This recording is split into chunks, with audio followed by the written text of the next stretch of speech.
Assalamualaikum warahmatullahi wabarakatuh.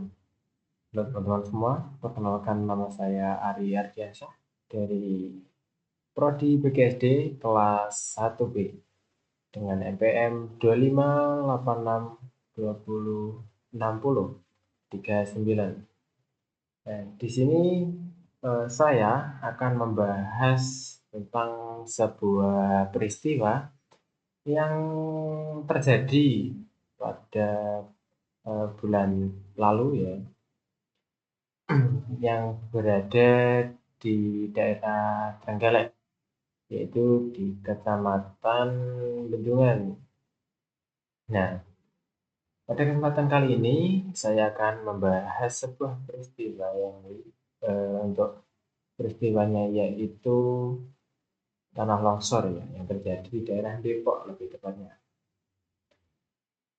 Nah, di peristiwa ini ada beberapa korban, yaitu ada salah satu keluarga yang mengakibatkan korban jiwa.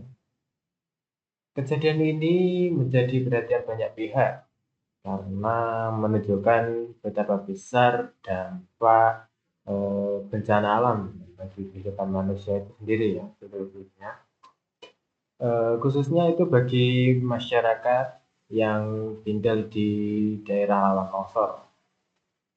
Nah, bencana tanah longsor ini juga seringkali terjadi saat musim hujan dengan curah hujan yang tinggi, hujan yang turun dalam waktu lama, itu dapat menyebabkan kondisi tanah itu jenuh dan tidak stabil, sehingga berpotensi itu menimbulkan tanah longsor. Nah, peristiwa yang terjadi di Depok ini menjadi contoh nyata bahwa bencana alam itu bisa terjadi secara tiba-tiba dan juga membawa dampak yang sangat besar ya, baik itu secara fisik, sosial, maupun emosional. Melalui video ini, saya ingin mengajak kita semua untuk memahami kejadian tersebut secara lebih mendalam. Video ini juga dibuat dengan tujuan untuk memberikan gambaran yang lebih jelas dan runtut mengenai peristiwa tanah longsor yang terjadi, mulai dari kronologi kejadian sampai pesan pembelajaran yang kita bisa ambil dari peristiwa tersebut. Nah, langsung saja kita menuju ke poin yang pertama. Oke, poin yang pertama yaitu kronologi kejadian. Nah, peristiwa tanah longsor ini itu terjadi pada Sabtu malam, yaitu pada tanggal 1 November 2025 yang bertepatan di wilayah Desa Depok, Kecamatan Bendungan, Kabupaten Trenggalek. Sejak siang hingga sore hari, itu wilayah tersebut itu telah diguyur hujan dengan intensitas sedang hingga tinggi. Hujan tidak turun secara singkat, tetapi berlangsung cukup lama ya, dan merata di wilayah perbukitan sekitar pemukiman warga. Nah, memasuki sore hari, itu hujan semakin deras dan tidak menunjukkan tanda-tanda akan berhenti. Air hujan itu terus menerus meresap ke dalam tanah, ya, terutama di area lereng dan tebing yang berada di belakang rumah warga. Kondisi ini juga membuat tanah itu menjadi jenuh oleh air, dan tanah yang jenuh itu akan kehilangan daya ikatnya, terutama sehingga menjadi lebih berat dan tidak stabil.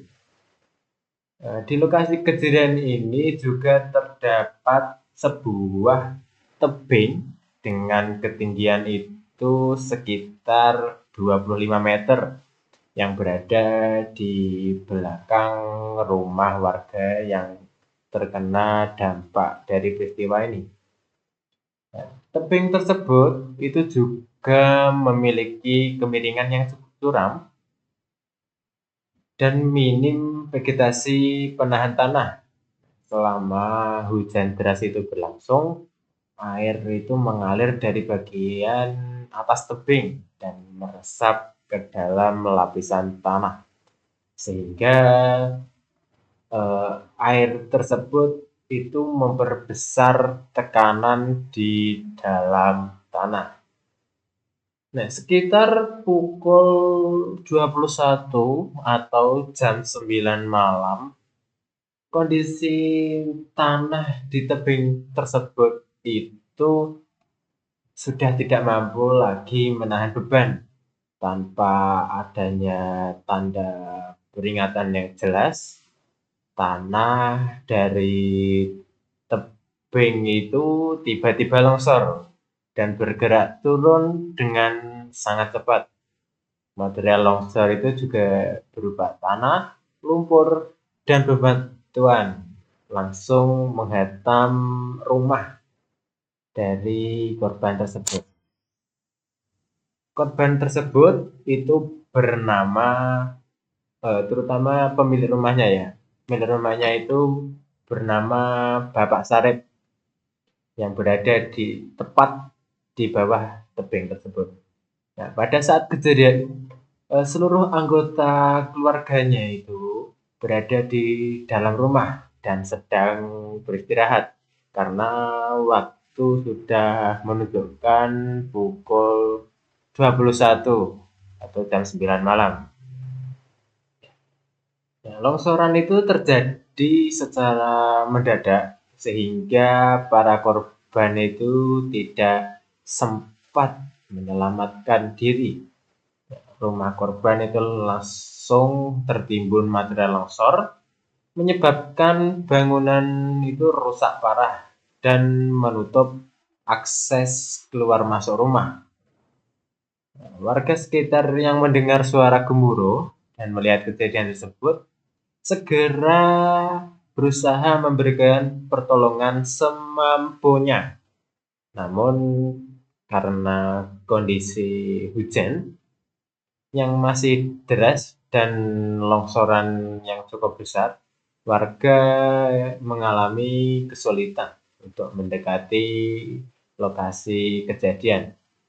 Nah, setelah itu sekitar pukul 22 atau jam 10 malam ya, laporan itu sudah masuk. Laporan kejadian tanah longsor itu diterima oleh Badan Penanggulangan Bencana Daerah atau BPBD Kabupaten Trenggalek. Setelah menerima laporan tersebut, petugas dari BPBD itu segera berkoordinasi dengan tim SAR ya, gabungan ya, dari TNI, Polri, relawan, serta aparat desa setempat untuk menuju lokasi kejadian. Nah, petugas itu tiba di lokasi dalam kondisi cuaca yang masih hujan dan medan yang cukup sulit. Proses pencarian dan evakuasi korban itu dilakukan dengan sangat hati-hati karena tanah di sekitar lokasi itu masih labil karena berpotensi terjadi longsor susulan karena curah hujan yang masih tinggi. Petugas menggunakan peralatan manual untuk membuat akses menuju rumah korban yang tertimbun. Pada malam pertama pencarian,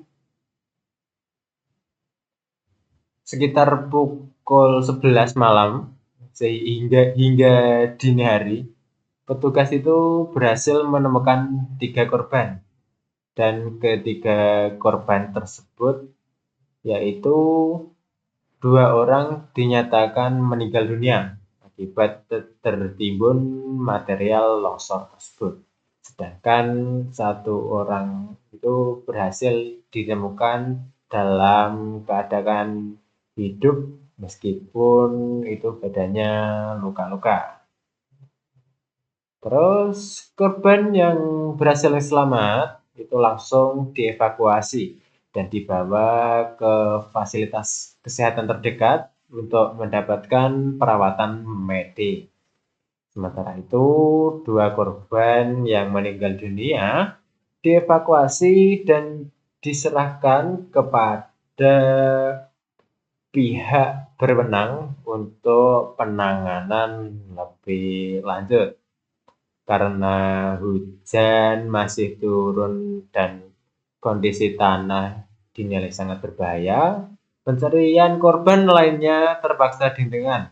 Sementara pada pukul 1 dini hari, demi keselamatan petugas, area sekitar lokasi kejadian kemudian diamankan untuk mencegah warga mendekat. Pada Minggu pagi, setelah kondisi cuaca mulai membaik, proses pencarian kembali dilanjutkan. Tim SAR gabungan kembali melakukan penggalian material longsor dengan melibatkan lebih banyak personil dan peralatan, termasuk alat berat.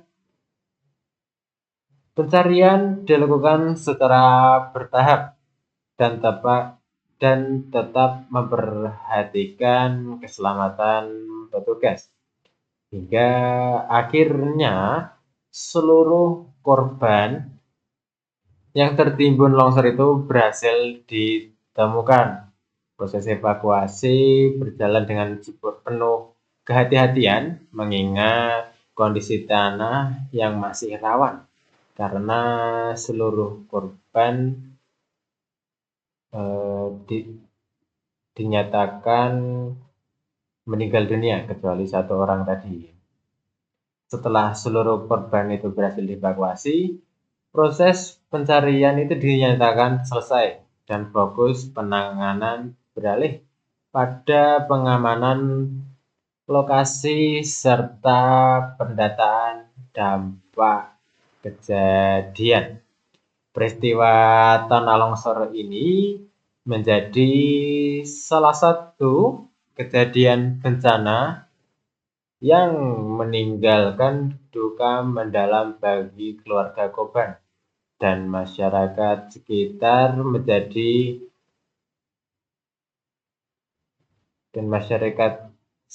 itu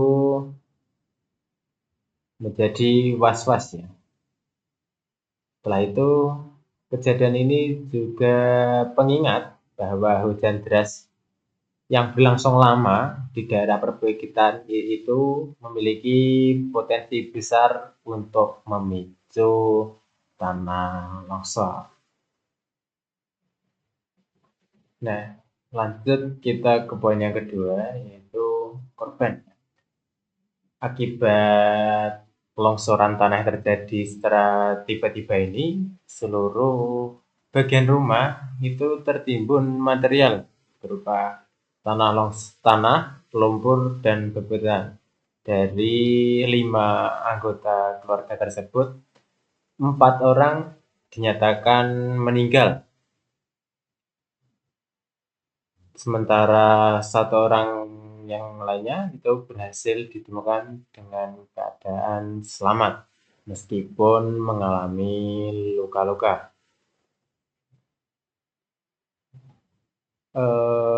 Korban yang selamat itu merupakan satu-satunya anggota keluarga yang berhasil keluar dari timbunan longsor.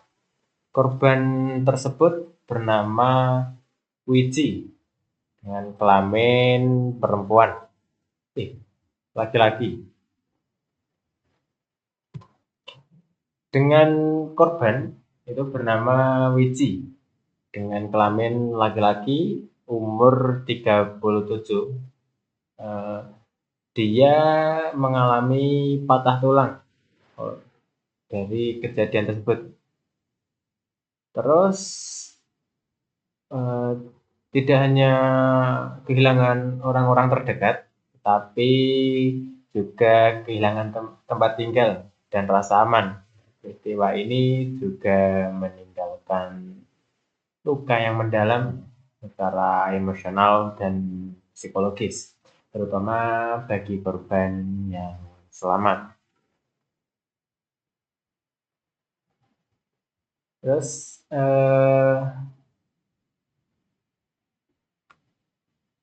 sementara itu 4 korban lainnya itu ditemukan dalam kondisi meninggal dunia. Proses evakuasi korban meninggal tidak berjalan mudah karena posisi tubuh korban itu tertimbun cukup dalam oleh material longsor.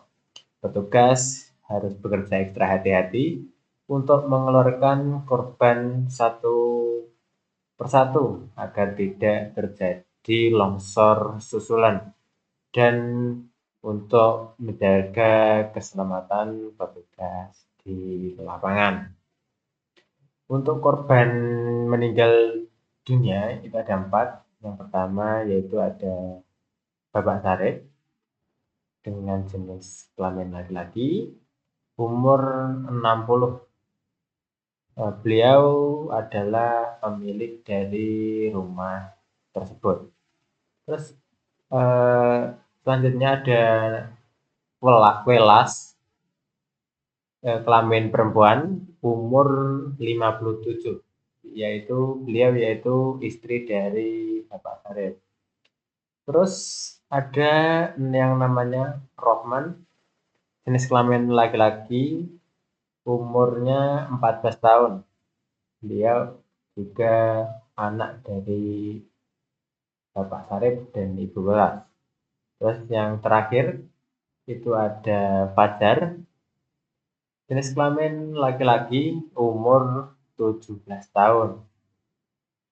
Dia juga anak dari Bapak Sarip.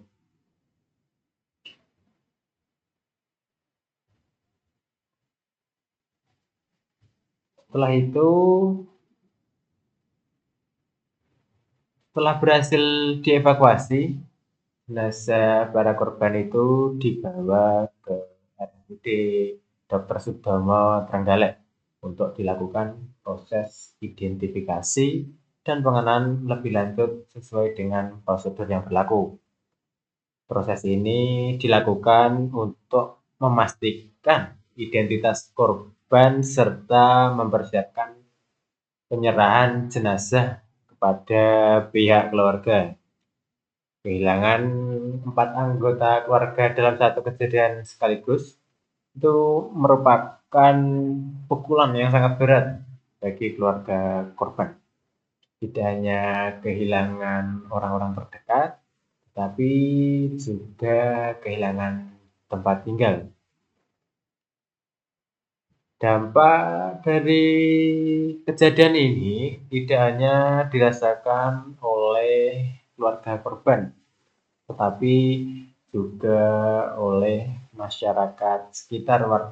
Warga yang tinggal di sekitar lokasi longsor itu merasakan kesedihan dan trauma.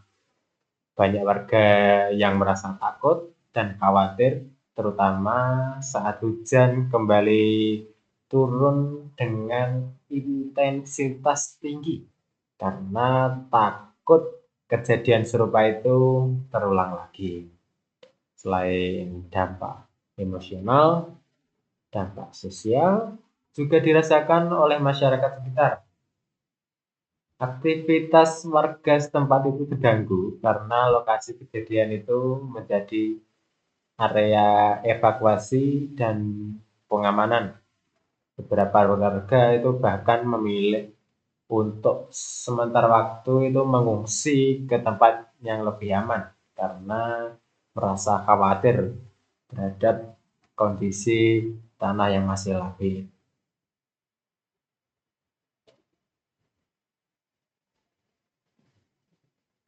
Peristiwa ini juga menunjukkan bahwa korban bencana alam itu tidak hanya mengalami kerugian secara fisik, tetapi juga secara psikologis dan sosial. Kehilangan anggota keluarga, tempat tinggal, dan rasa aman itu merupakan dampak yang sangat berat ya, dan membutuhkan waktu lama untuk pulih. Kita lanjut ke poin yang ketiga. Kita lanjut di poin yang ketiga, yaitu penanganan dan respon dari petugas setelah kejadian tanah longsor itu terjadi dan laporan itu masuk ke pihak berwenang. Langkah pertama yang dilakukan yaitu adalah berkoordinasi cepat antar instansi.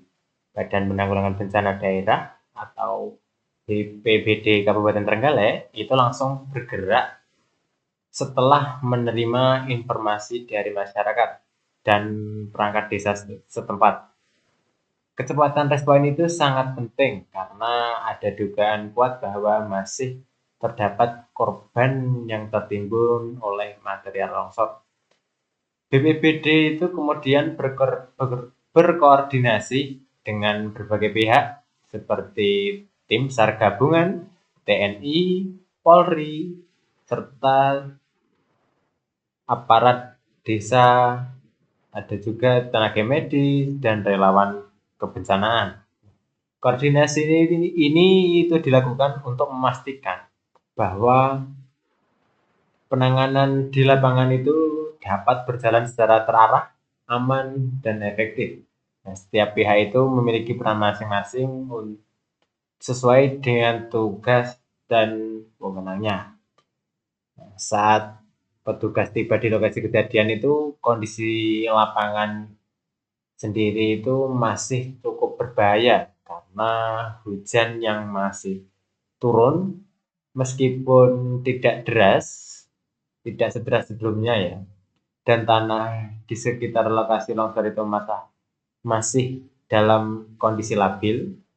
Oleh karena itu, langkah awal yang dilakukan petugas itu melakukan pengamanan area yang terjadi tanah longsor tersebut. Warga diminta untuk menjauh dari lokasi kejadian agar tidak terjadi korban tambahan akibat longsor susulan. Setelah area itu dinilai cukup aman, petugas mulai melakukan proses pencarian dan evakuasi korban. Proses ini dilakukan secara bertahap dengan sangat hati-hati. Petugas menggunakan alat manual seperti tangkul, sekop, ada juga yang memakai tangan kosong untuk menggali material longsor, terutama pada bagian yang berpotensi terdapat korban. Penggunaan alat berat itu dilakukan secara terbatas karena kondisi tanah yang masih labil dan resiko longsor susulan itu masih besar. Dan juga keterbatasan akses menuju lokasi.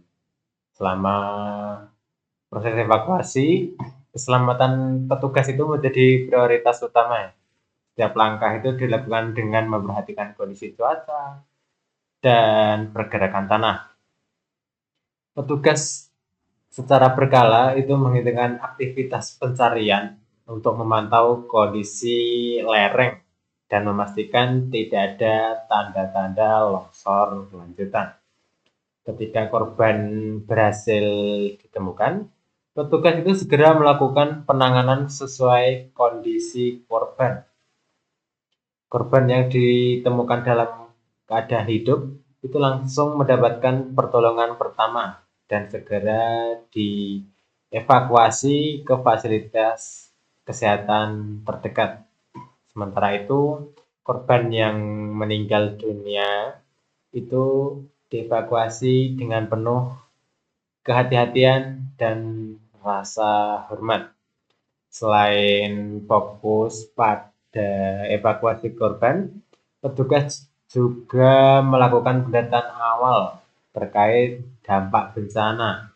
Pendataan ini meliputi jumlah korban, kondisi bangunan yang rusak, serta potensi bahaya lanjutan di sekitar lokasi kejadian. Data ini penting sebagai dasar pengambilan keputusan untuk langkah pengamanan selanjutnya. Petugas itu juga melakukan pemantauan secara terus-menerus terhadap kondisi cuaca di lingkungan sekitar lokasi tersebut. Jika hujan itu kembali turun dengan intensitas tinggi, proses evakuasi akan dihentikan sementara demi keselamatan semua pihak. Hal ini menunjukkan bahwa dalam penanganan bencana, keselamatan petugas dan warga itu harus selalu menjadi prioritas utama. Melalui penanganan yang dilakukan oleh petugas, kita dapat melihat bahwa penanggulangan bencana bukanlah tugas atau pihak saja ya, melainkan membutuhkan keterlibatan banyak pihak yang bekerja secara bersama-sama demi keselamatan dan kemanusiaan. Lanjut ke poin selanjutnya.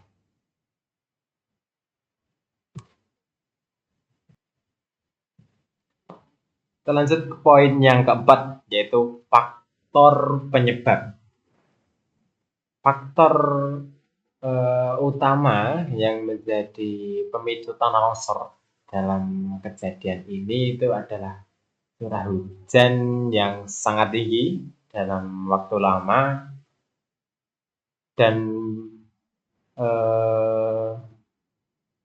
sehingga itu menyebabkan kondisi tanah itu menjadi jenuh dan tidak stabil. Nah, ketika tanah itu sudah menyerap air ke dalam dan jumlahnya itu besar, kondisi tanah itu menjadi jenuh dan kehilangan kekuatannya untuk menahan beban di atasnya. Tanah yang jenuh akan menjadi lebih berat dan licin sehingga mudah bergerak mengikuti kemiringan lereng pada daerah dengan kondisi tebing curam seperti di lokasi kejadian. Resiko terjadinya pergerakan tanah menjadi jauh lebih besar. Nah, inilah yang menyebabkan tanah pada akhirnya longsor dan bergerak turun ke arah pemukiman warga.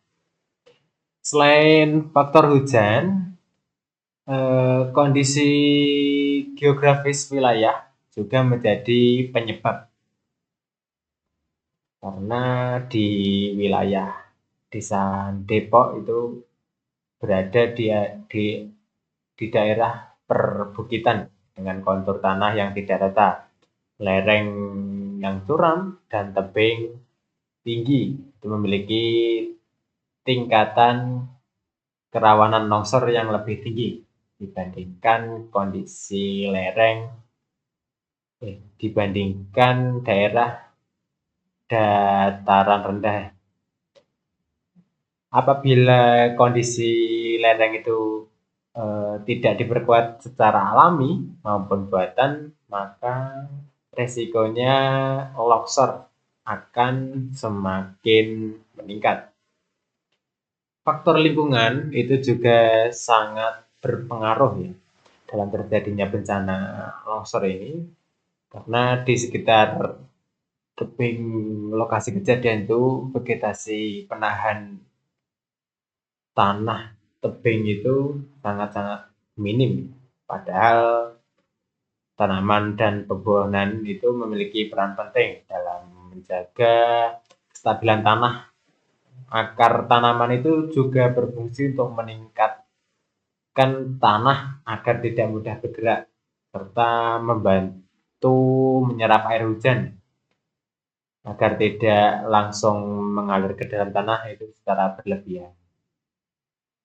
Kurangnya vegetasi penahan itu menyebabkan tanah itu menjadi lebih rentan terhadap erosi dan longsor. Air hujan yang turun langsung mengalir di permukaan dan menyerap tanpa adanya penghambatan alami ini mempercepat proses pelemahan struktur tanah, terutama pada lereng yang curam. Selain faktor alam dan lingkungan, aktivitas manusia juga turut mempengaruhi terjadinya tanah longsor. Pembangunan pemukiman yang terlalu dekat dengan tebing tanpa perhitungan risiko bencana menjadi salah satu faktor yang meningkatkan kerawanan. Dalam beberapa kasus, masyarakat membangun rumah itu di lokasi yang sebenarnya itu tidak aman karena keterbatasan lahan atau kurangnya pemahaman tentang resiko bencana. Kurangnya sistem penanganan lereng seperti tembok penahan tanah dan saluran drainase yang baik juga menjadi faktor pendukung terjadinya longsor. Saluran air yang tidak berfungsi dengan baik itu dapat menyebabkan air hujan itu menggenang dan menyerap ke dalam tanah secara berlebihan, sehingga mempercepat terjadinya longsor tersebut. Dalam faktor lainnya, banyak faktor ya sebenarnya yang mempengaruhi lereng tersebut atau bencana tersebut. Kita lanjut ke poin selanjutnya. Oke, kita masuk ke poin yang kelima, dampak dan akibat. Bencana ini tuh mengakibatkan kehilangan nyawa manusia, kerusakan parah pada suatu unit rumah warga, serta menimbulkan duka yang mendalam bagi keluarga korban. Selain itu, masyarakat sekitar itu juga mengalami kekhawatiran dan trauma akibat ancaman longsor susulan akan terjadi. Selain itu, dampaknya sangat banyak sekali. Salah satunya yaitu dampak ekonomi juga sangat dirasakan oleh keluarga korban karena kehilangan tempat tinggal dan harta benda. Itu membuat keluarga korban itu harus memulai kembali dari awal untuk biaya pemulihan, pembangunan rumah, dan kebutuhan hidup sehari-hari. Itu menjadi beban berat bagi keluarga, terutama bagi keluarga yang sebelumnya sudah hidup dengan keterbatasan ekonomi. Selain itu, dampak pada keluarga korban, masyarakat sekitar itu juga merasakan dampak dari kejadian tanah longsor ini. Aktivitas warga itu sempat terganggu karena lokasi kejadian ini itu menjadi area evakuasi dan pengamanan. Beberapa jalur akses itu terhambat akibat material longsor, sehingga mobilitas masyarakat itu menjadi terbatas. Dampak yang lainnya itu ada juga dampak psikologis dan yang juga dirasakan secara luas.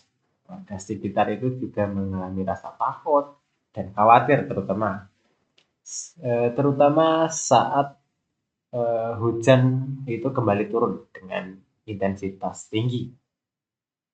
Trauma akibat kejadian tersebut itu membuat sebagian warga itu tidak merasa aman ya untuk tinggal di rumah mereka, khususnya yang berada dekat dengan tebing atau lereng.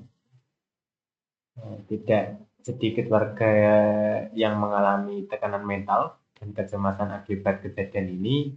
Anak-anak, lansia, dan kelompok rentan lainnya itu menjadi pihak yang paling merasakan dampak psikologis tersebut. Kondisi ini menunjukkan bahwa dampak bencana alam tidak hanya bersifat fisik, tetapi juga mempengaruhi kesehatan mental masyarakat. Namun di sisi lain, kejadian ini juga memunculkan kekhawatiran akan keselamatan lingkungan tempat tinggal. Beberapa warga itu mulai mempertimbangkan untuk pindah atau mengungsi sementara ya, karena takut terjadi longsor susulan. Hal ini tentu berdampak pada stabilitas sosial dan kehidupan sehari-hari di masyarakat. Kita lanjut saja ke poin yang terakhir, yaitu poin yang ke-6. Kita lanjut poin yang ke-6 ya, yaitu pesan pembelajaran dari peristiwa ini. Peristiwa ini menjadi pengingat akan pentingnya siap-siagaan menghadapi bencana alam, khususnya di daerah rawan longsor. Upaya mengatasi bencana seperti ini itu harus secara benar-benar ya. Selain itu edukasi kebencanaan itu perlu diberikan secara berkelanjutan pada masyarakat ya, termasuk melalui sekolah dan kegiatan sosial. Edukasi ini juga bertujuan untuk meningkatkan pengetahuan dan kesiapsiagaan masyarakat dalam menghadapi bencana alam. Dengan pengetahuan yang cukup, masyarakat akan lebih siap dan tidak panik ketika bencana tersebut terjadi. Upaya pencegahan itu juga mencakup kesiapsiagaan menghadapi bencana. Masyarakat itu juga perlu mengetahui apa yang harus dilakukan saat terjadi hujan deras berkepanjangan, seperti meningkatkan waspadaan, menghindari daerah rawan longsor, dan segera mengungsi jika kondisi itu dianggap sudah tidak aman lagi. Pembelajaran penting lainnya yaitu perlunya kerjasama antara masyarakat, pemerintah, dan berbagai pihak yang terkait. Penanggulangan bencana itu bukanlah tanggung jawab satu pihak saja, melainkan membutuhkan peran aktif semua pihak.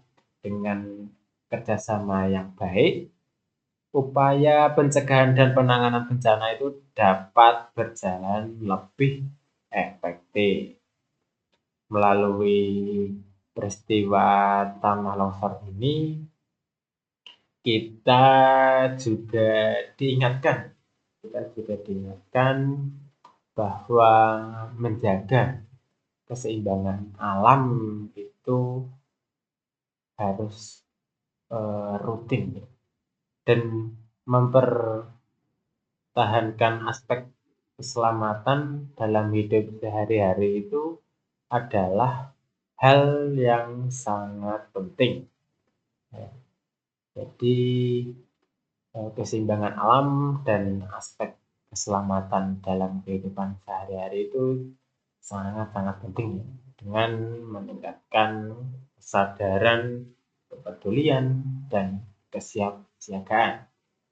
Diharapkan kejadian serupa dapat diminimalkan di masa yang akan datang ya.